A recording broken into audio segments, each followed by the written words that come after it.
Él es merecedor de toda la alabanza, de la mejor alabanza. Amén. Pueden sentarse, tengan la amabilidad. A todos les saludo en el nombre de Jesús, todos los que están aquí en esta noche.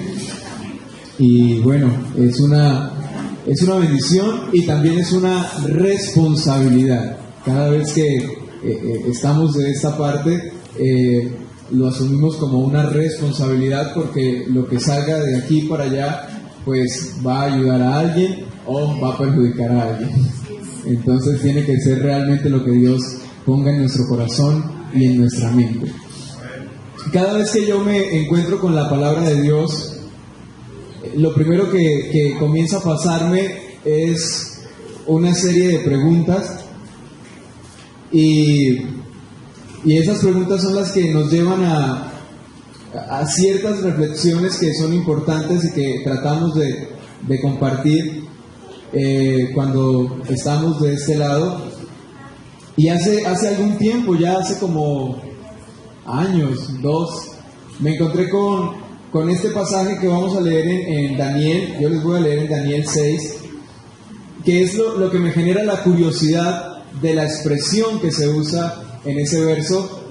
Daniel capítulo 6, verso 16. Hay 2 veces se hace mención en este pasaje sobre esto, y es lo curioso. Dice en la Nueva Versión Internacional, que es la que tengo yo, dice: el rey dio entonces la orden y Daniel fue arrojado al foso de los leones. Allí el rey animaba a Daniel. Mire la forma en cómo el rey animaba a Daniel: que tu Dios, escuche, a quien siempre sirves, se digne en salvarte. Esa es la primera vez que lo hace. Pero unos versos después, en el verso 20, nuevamente cuando se acerca al foso de los leones, el rey, lleno de ansiedad, se gritó allí al pie del foso. Y miren lo que grita: Daniel, siervo del Dios viviente, ¿pudo tu Dios, a quien siempre sirves, salvarte de los leones? ¿Cuál es la pregunta que a mí me surge de estos 2 pasajes?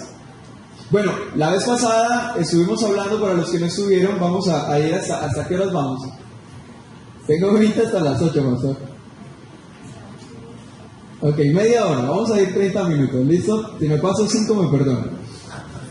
La vez pasada estábamos hablando que el servicio es visto en 2 direcciones, digámoslo así.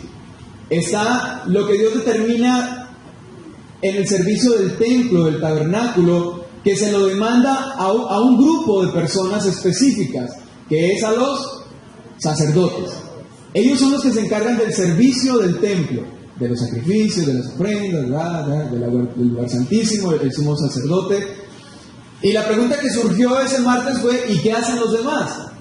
¿Qué hace el resto del pueblo? ¿Qué hace la tribu de Benjamín? ¿Qué hace la tribu de Manasés? ¿Qué hacen las demás tribus? ¿Cómo sirven a Dios si los únicos que pueden servirle a Dios en el templo son los sacerdotes? Teniendo en cuenta esto, entonces veo a Daniel y la pregunta que surge es de contexto. ¿Por qué? Daniel está en Babilonia. Daniel no tiene templo. Daniel no tiene sacerdotes. Daniel está solo. Y estando solo, no en cualquier parte, está en Babilonia, en una tierra llena de idolatría, de paganismo y de cosas que van muy contrarias a lo que Daniel es. Pero la definición que tiene la gente de afuera de Daniel es que Daniel siempre sirve a su Dios. La pregunta es: ¿cómo? ¿Por qué hacemos esta pregunta? ¿Cuántos son servidores aquí? Levanten la mano. Poquitos levantaron la mano, pero todos dijeron amén. Porque la idea aquí es romper el paradigma de que hay un grupo de servidores y hay un grupo de no servidores. Inservibles, prácticamente. Y si logramos romper eso, hermanos, les aseguro que estamos 10 pasos adelante de una revolución en este tiempo. Porque lo que está pasando en nuestras congregaciones es precisamente estigmatizar a los servidores y a los no servidores. Entonces, en cada congregación que vamos, encontramos a 50, depende de la congregación, que son los servidores, y el resto son un montón, son bultos, no están haciendo nada, solo vienen y se sientan y ya. Cuando en una iglesia preguntan quiénes quieren comprometerse a eso, solo vienen 5, vienen 10, porque de 500, solo 10 o 20 son los servidores. Entonces, estuve trabajando con adolescentes en una iglesia en Bucaramanga y quiero que analicemos esto porque siento que si solucionamos esto ahora, vamos a tener un porvenir muy especial. Entonces, surgió una discusión con los adolescentes porque yo hice la propuesta de quitar la clase de adolescentes. Estaban viniendo 10 adolescentes, entonces ¿para qué? Si habían como 30, no están viniendo a la clase, pues ¿para qué clase si no hay adolescentes? Y la discusión era que los adolescentes querían hacer un culto de adolescentes. Y yo dije, ok, ¿cuál es la finalidad? Entonces una de las líderes dice, para que los adolescentes se vayan untando de lo que es el servicio a Dios. Y sí, está bien. Está bien, pero el asunto es cuando desconocemos lo que hay en el fondo y lo que puede pasar si no ha sucedido algo antes en cada persona, que es a lo que me refiero con el tema de los chicos, de los adolescentes.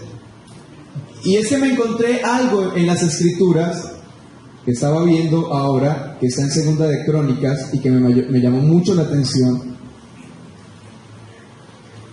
Y es este pasaje. Miren lo que dice aquí. Segunda de Crónicas, capítulo 25, verso 2. Amasías tenía 25 años cuando ascendió al trono y reinó en Jerusalén 29 años. Su madre era Joadán, oriunda de Jerusalén. Escuche, Amasías hizo lo que agrada al Señor. Amén. Aunque no de todo corazón. Eso hizo que surgieran otras preguntas. Amasías no hizo algo malo. Amasías hizo lo que a Dios le agrada. Y eso está muy bien. Pero esa parte final es lo que me hace preguntar que hay un problema de fondo, y es que no lo hizo de perfecto corazón, dice otra versión, o no lo hizo de todo su corazón. Entonces, servir al Señor aquí es algo bueno. El problema es cuando no se sabe manejar lo que pasa después de que te paras aquí, o lo que pasa después de que eres una figura delante de la iglesia, porque cuando estás en un comité te ponen en una posición de autoridad o delante del pueblo. Y lo que pasa con Amasías no es que haya hecho algo malo. Lo que pasa con Amasías es que no sabe manejar lo que pasa después. Y el hermano Eliseo Duarte creo que dijo esta palabra. Llevamos a las personas aquí y el problema ahora es bajarlos de aquí. El problema ahora es bajar a esta generación del púlpito. Porque ahora todos quieren estar aquí montados. ¿Sabe qué pasa con Amasías? Que Amasías, Dios le da una victoria a Amasías. Y se los voy a leer porque esto es algo chévere. Amasías gana la victoria y luego se crece. Yo creo que todos los que estamos en este lugar, en esta posición, no sé, pero yo personalmente hemos tenido que lidiar con el tema de las personas que o cuando se tiene cierta victoria, o se logra cierto estatus, no sé qué palabra usar, no es estatus, pero se logra un cierto reconocimiento. Y hay algo que se llama orgullo, hay algo que se llama ego, y creo que la mayoría de predicadores pasan por esa lucha del ego y del orgullo, y es complicado cuando eso no se sabe manejar. El asunto es, ¿qué pasa si un adolescente o un niño comienzan a decirle que lo hace muy bien y no tiene el carácter suficiente para manejar eso? Porque les dijimos que servicio era pararse aquí y hablar. Porque hacerse acto al servicio era estar aquí y hacerlo bien. Pero Macías lo hizo bien, pero lo hizo no de todo su corazón.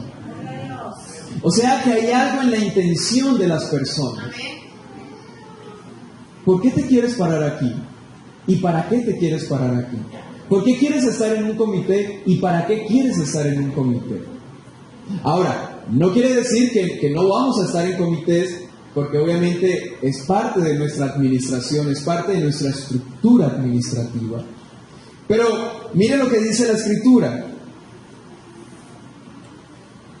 Cuando Amasías se fue a la guerra, ganó, pero se trajo consigo a los dioses de allá. Y Dios le mandó a un profeta para que le advirtiera: ¿por qué sigues a unos dioses que no pudieron librar de tus manos a su propio pueblo? Y eso es lo crucial en la conversación que tiene el profeta con Amasías. Amasías, esa victoria no fue por esos agentes externos. Un siervo de Dios debe saber que todo lo que pasa consigo no es producto de agentes externos. Que el único que hace que las cosas sean posibles y que tengamos victorias y que hagamos algo para el beneficio de otras personas es el favor de Dios. Pero Amasías se trajo a estos dioses y el profeta le dijo: ¿por qué traes estas cosas que son externas? Ellas no te dieron la victoria, ¿por qué te las traes? ¿Y sabe qué hizo el rey? El rey interrumpió al profeta y le replicó: ¿y quién te ha nombrado consejero del rey? Si no quieres que te maten, no sigas fastidiándome. Y eso es lo que me preocupa que pase con nuestra generación. Que los montemos en esa burbuja y se crean la... ¿Cómo es que se dice, pastor? Se crean la película. Se crean la película. Y luego no puedan escuchar la voz de Dios. ¿Quién te puso por consejero del rey? ¿Qué haces aquí fastidiándome? Vete antes de que te mate. Y el profeta se limitó a añadir: solo sé que por haber hecho esto y por no seguir mi consejo, Dios ha resuelto destruirte. Porque Dios mira de lejos al altivo. Amén. Sin embargo, Amasías no escuchó y, siguiendo el consejo de otros, envió mensajeros a Joás, hijo de Joacás y nieto de Jehú, rey de Israel, con este reto: ven acá para que nos enfrentemos. ¿Y sabe qué le dice el rey de Israel? Le respondió Amasías: el cardo del Líbano le mandó este mensaje al cedro: entrega a tu hija como esposa a mi hijo. Pero luego pasaron por allí las fieras del Líbano y aplastaron al cardo. Tú te jactas de haber derrotado a los edomitas y el éxito se te ha subido a la cabeza. Está bien, jáctate si quieres, pero quédate en casa. Está bien, quieres sentir cierta gloria, tenla, pero ten cuidado con lo que haces. Ten cuidado con lo que tratas de desafiar. Ten cuidado con eso. Y es lo que le está diciendo el rey, y creo que solo me voy a quedar en ese pedazo. Quiero hablar más, vamos a avanzar rápido. ¿Para qué provocas una desgracia que significará tu perdición y la de Judá? Como estaban los planes de Dios entregar a Amasías en poder del enemigo por haber seguido a los dioses de Edom, Amasías no le hizo caso a Joás. Entonces Joás, rey de Israel, marchó a Bet-Semes, que está en Judá, para enfrentarse con él, y perdió. Entonces, si no les enseñamos a nuestra generación el carácter primero. Dejémonos de preocupar de que estén aquí. Enseñémosles los principios. Entonces hay dos cosas, hay dos áreas. El servicio a Dios demanda desarrollo de dos partes importantes: actitud con C y aptitud. La aptitud con P es para personas que van a estar enfrente, liderando, organizando, cuadrando, porque esta habla de competencias, de habilidades que hay que tener para dirigir. Que eso es lo que hace un comité, que eso es lo que hace una persona que se pone enfrente. Es más, el pastor pone a esas personas porque ve sobre todos ciertas habilidades que cree que van a servir para ayudar a los otros jóvenes. Y esas habilidades hay que desarrollarlas y aprenderlas. ¿Cómo? Pues viniendo a la iglesia y aprendiendo, ¿no? Pero la segunda, que es la actitud, que es una disposición, es una manera de estar frente a. Esa hay que moldearla, hay que trabajar en ella. Lo que le dice Pablo a Timoteo, lo que le encomienda Pablo a Timoteo es: aléjate o rechaza las leyendas profanas y otros mitos semejantes, más bien ejercítate para la piedad. Y la palabra que me cautiva es ejercítate. O sea, esas cualidades de un buen siervo, teniendo en cuenta que aquí todos somos siervos del Señor y todos estamos aquí para servirle a Él. ¿Y cómo le servimos a Él? ¿Cómo le servimos a Dios? De todo corazón. Esa es una cualidad que tiene que estar en nosotros. Es algo que desarrollamos adentro. Pero ¿cómo le servimos? No en condición, sino en acción. ¿Cuál es la acción que debemos tener para decir estoy sirviendo a Dios?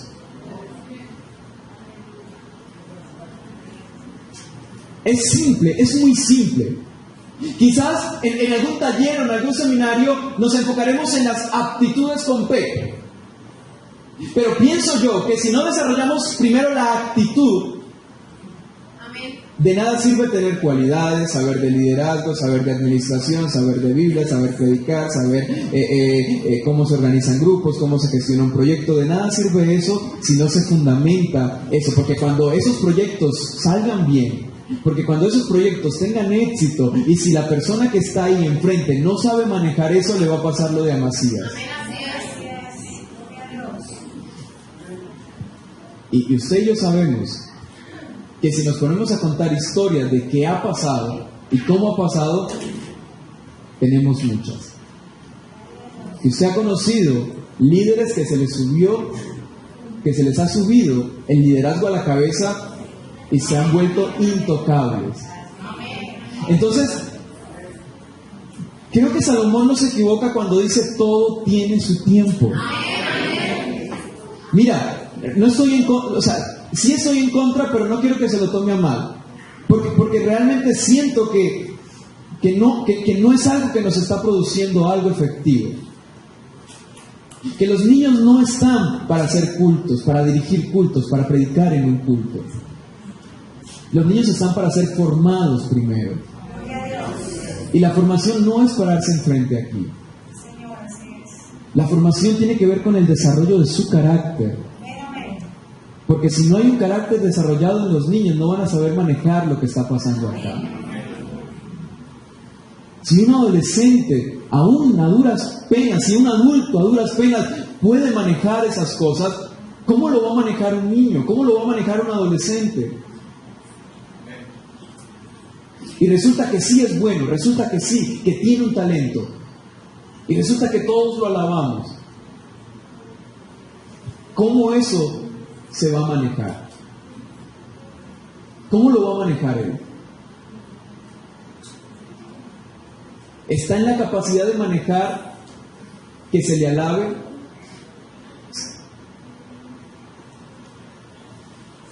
Porque hay cosas que en el momento parecen buenas, pero cuando tú te paras un momento, das un paso atrás y miras hacia adelante, dices, ¿a dónde me conduce lo que está pasando?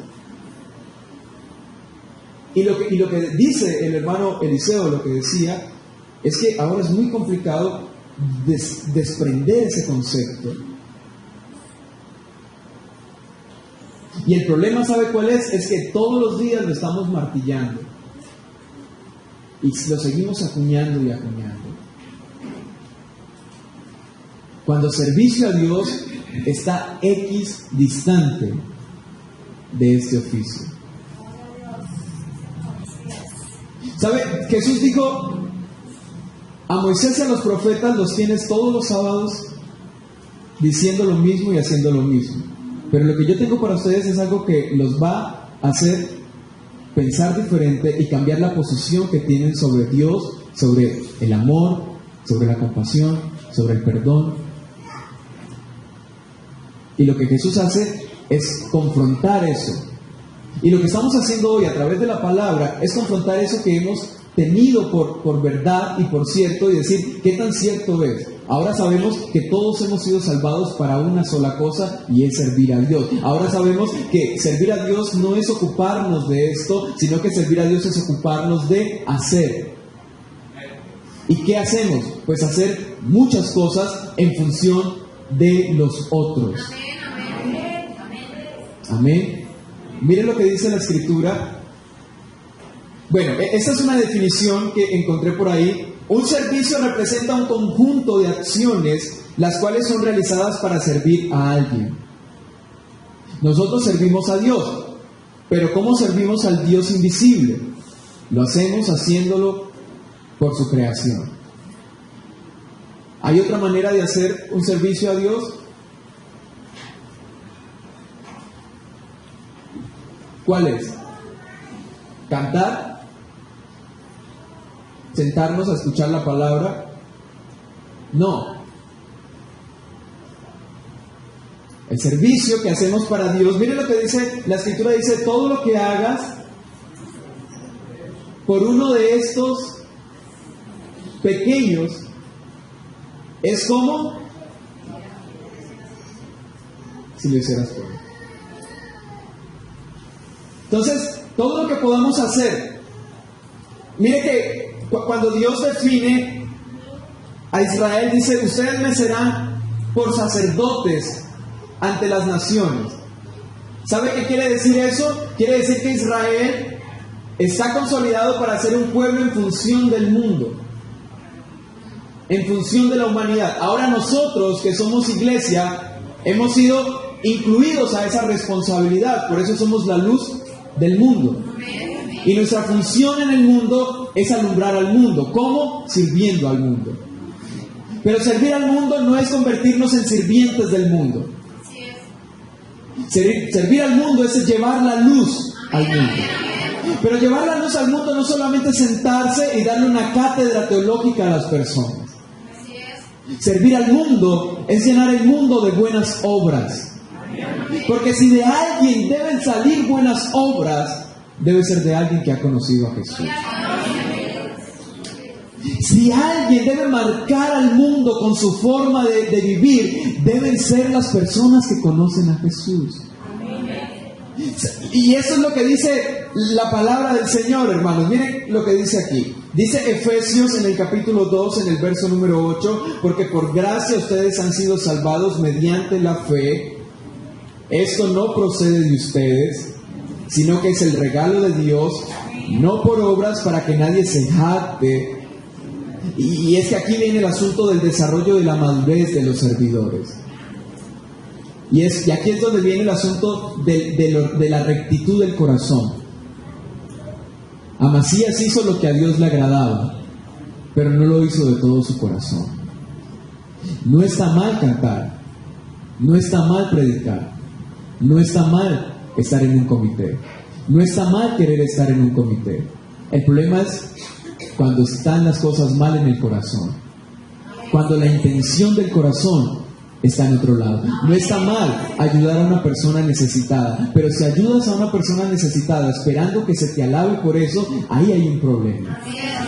Dios de seguro se agrada de tu acción, pero no se agrada de tu actitud.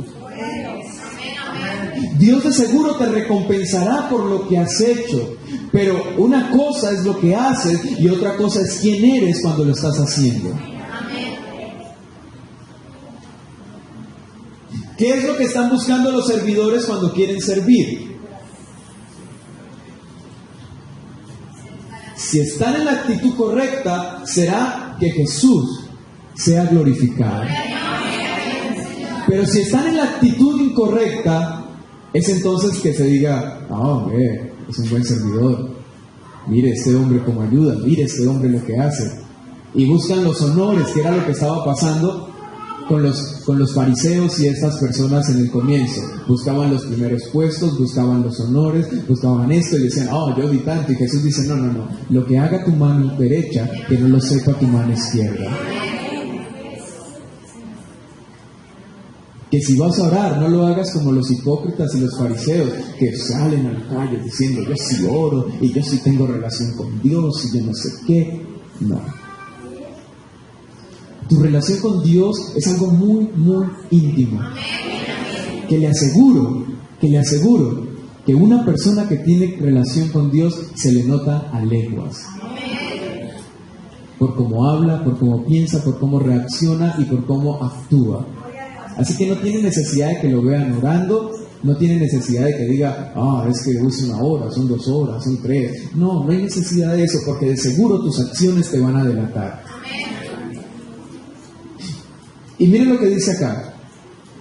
Porque somos hechura de Dios. Amén. Creados en Cristo Jesús para buenas obras, las cuales Dios dispuso de antemano a fin de que las pongamos en práctica. Entonces, Dios me ha puesto en estos tiempos a hablar de la practicidad del Evangelio. ¿Qué es lo práctico? ¿Qué es lo que realmente va a funcionar? ¿La palabrería o las acciones? ¿Qué clase de creyentes vamos a ser? ¿Y qué va a decir el mundo de nosotros? Porque es lo que pasa con Daniel. ¿Cómo este rey Darío puede decir que Daniel siempre sirve a Dios? ¿Será que siempre estaba en culto Daniel? ¿Será que siempre estaba por ahí haciendo cosas para que dijeran que él siempre sirve a Dios? ¿Qué es lo que hace que Darío sepa que Daniel siempre está en servicio de su Dios? ¿Estaba leyendo por ahí todo el tiempo su Biblia? ¿Qué es lo que Daniel hace para que la gente lo identifique como siervo de un Dios que ellos no conocen? Y eso es lo más crucial, hermano. Que aunque no digas una sola palabra, la gente sepa que vives en función del Dios que te ha dado la vida. Gloria al nombre de Jesús. Porque hemos sido creados en Dios, en Cristo Jesús, para buenas obras, para impactar al mundo por nuestra manera de vivir. Servidores de Dios, aquellos que reflejan a Cristo. ¿Qué debe desarrollar un servidor de Dios? Un amor increíble por toda la humanidad. Porque el amor te impulsa. El servicio no puede convertirse en una obligación. Porque volvemos a la intención. No puedes ir ahorita a hacer buenas obras porque te sientes obligado a hacer buenas obras. Porque entonces no va a funcionar. Tienes que ir a hacer buenas obras porque amas a Dios y eso te impulsa a hacer buenas obras. No puedes estar en un comité porque ¿cómo le digo no al pastor? Después va a pensar que yo soy esto, que yo soy aquello. Y entonces aceptan un comité y no hacen nada porque no quieren estar ahí. Entonces es mejor aprender a decir no. Porque ¿para qué? O sea, ¿para qué? Primero, va a hacer perder un año de trabajo porque no va a trabajar. Y si trabaja, trabaja de mala gana y te estar murmurando. Entonces, ¿para qué? No se va a condenar por decir que no, pero de seguro que usted tiene que saber qué es lo que está haciendo aquí. Así es. ¿Y para qué está aquí? ¿Sí? ¿Se lo ha preguntado? ¿Para qué está aquí? ¿Para qué esta salvación tan grande? ¿Para qué algo tan poderoso? ¿Para qué? Si no puedo amar al mundo. Ojo. No amar al mundo en el concepto de Pablo de que ama el mundo y las cosas del mundo. No estamos hablando de eso. Amar al mundo como Dios ama al mundo. Ahora dice, no, el hermano nos está invitando a amar al mundo. No, es amar al mundo, es sentir compasión del mundo. Y cuando eres movido por la compasión, entonces estás buscando la manera de cómo ayudar. Y quizás no vamos a poder hacerlo todo, pastor, como dice usted. Pero al menos Dios nos va a encontrar haciendo lo que nos toca hacer. Entonces, hermanos, ¿cómo Daniel hizo para que se le tuviera esa definición? ¿Cómo lo logro? ¿Cómo se logra algo así? La pregunta es, vamos a ir a tu trabajo y ¿qué van a decir de ti? ¿Eres el que sirve a Dios siempre? Y es que esa expresión, creo que ya me pasé, esa expresión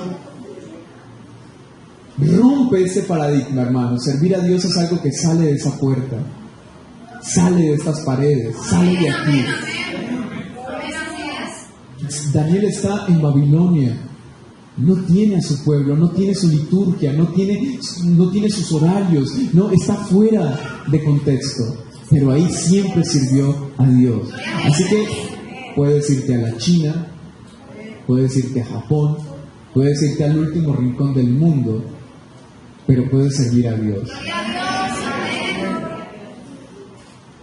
Amén. ¿Qué vamos a hacer?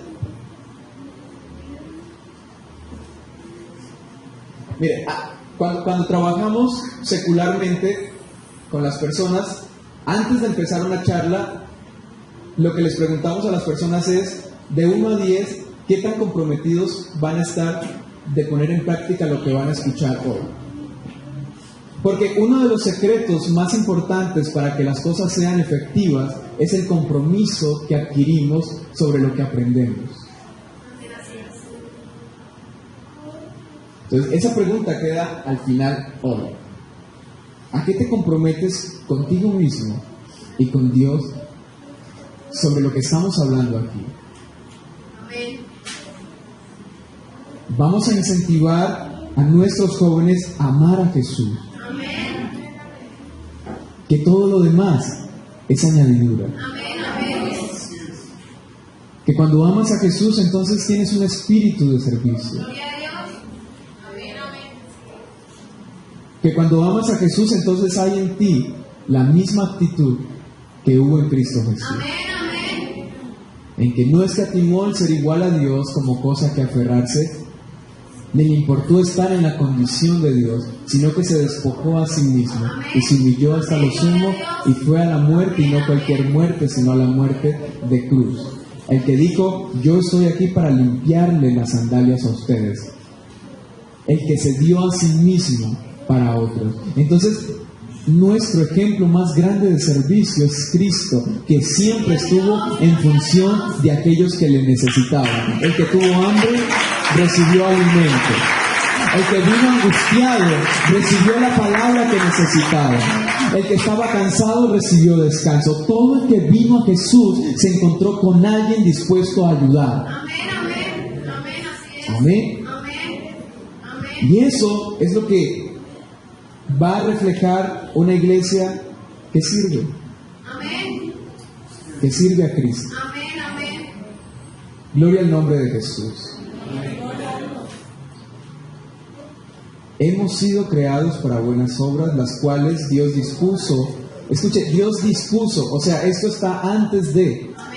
Dios dispuso, las puso allí de antemano a fin de que las pongamos en práctica.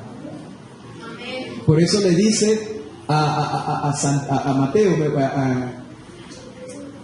a Timoteo, le dice, ejercítate. ¿Y qué es ejercitar? Los que van al gimnasio, que para que ese músculo crezca todos los días. ¿Quieres ser un buen creyente? Hay que ejercitar el perdón. ¿Cómo se ejercita el perdón? Perdonando. Hay que ejercitar la bondad. ¿Cómo se ejercita la bondad? Y ayudar. ¿Sabe? A mí me ha costado, porque yo no tengo una tendencia a ser bondadoso.